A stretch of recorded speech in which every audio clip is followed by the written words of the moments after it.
Welcome to this special episode of the Cultivating Civility podcast. I'm your host, Diane Kalen-Sukra, and in today's Civility Dispatch, we're talking about freedom of the press, not as an abstract ideal, but as something that shapes our communities, our democracy, and our daily lives.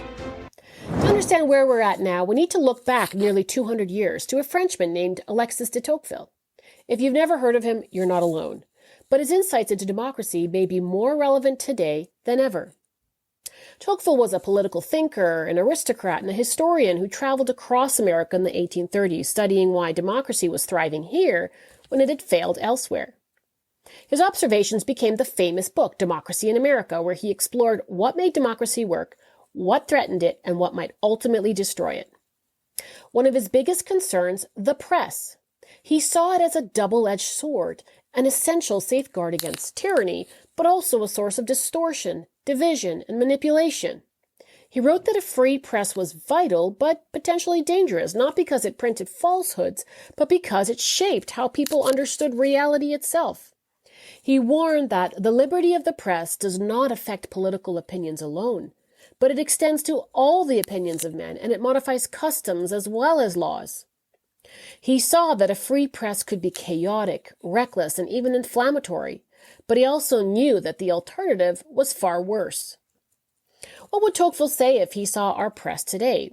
Would he recognize the wild, decentralized press that he once admired? Or would he see something more insidious, a media landscape where a handful of powerful corporations dictate what is acceptable to believe and what must be erased?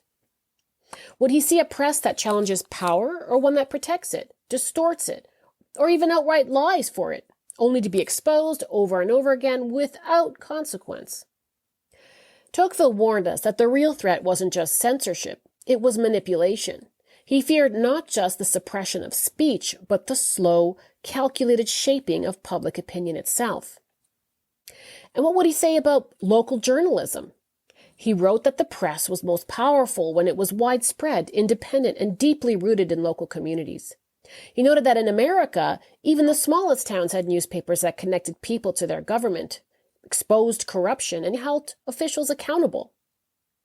In America, he said, there is scarcely a hamlet which has not its own newspaper. It may readily be imagined that neither discipline nor unity of design can be communicated to so multifarious a host. But that world no longer exists.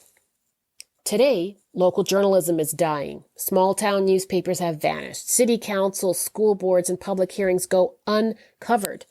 Officials operate in the shadows because no one's watching. And what has filled the vacuum? Partisan rage, sensationalism, malicious gossip, nationalized political battles that have nothing to do with our daily lives. Instead of knowing what's happening at City Hall, people are drowning in clickbait headlines, social media outrage, and misinformation designed to divide.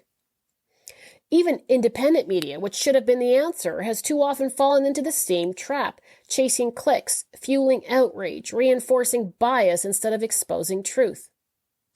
Tocqueville saw it coming. He warned that when people lose trust in the press, they don't just stop reading, they stop engaging in democracy. They stop believing in shared truth. They retreat into factions. They abandon civic responsibility, and eventually they give up on self-government altogether. He wrote, "The opinions established in the United States under the empire of liberty of the press are frequently more firmly rooted than those which are formed elsewhere under the sanction of a censor." In other words, once misinformation spreads unchecked, it becomes more powerful than truth itself. So where do we go from here? Tocqueville warned us that when the press fails, democracy follows. That's why renewing a strong, independent local press must be a top priority. But in the meantime, each of us has a role to play in ensuring that factual, empowering information reaches our communities.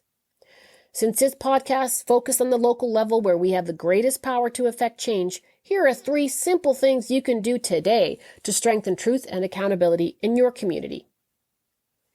Attend or watch a local government meeting. City council, school boards, public hearings, these decisions shape our daily lives. Be there, take notes, share what matters. 2, turn down the temperature online.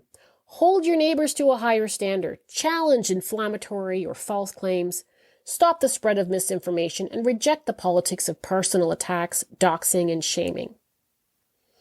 And finally, subscribe to a local newspaper. If your town still has an independent news source, support it financially.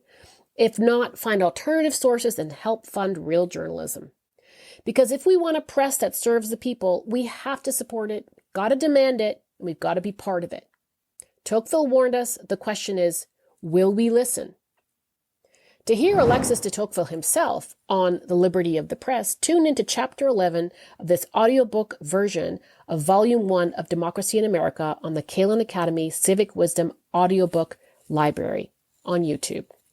Thank you for joining me for this episode of the Cultivating Civility podcast. Please share and subscribe. To take it one step further, you're invited to enroll in the Cultivating Civility Masterclass at kalenacademy.com/Civility Masterclass.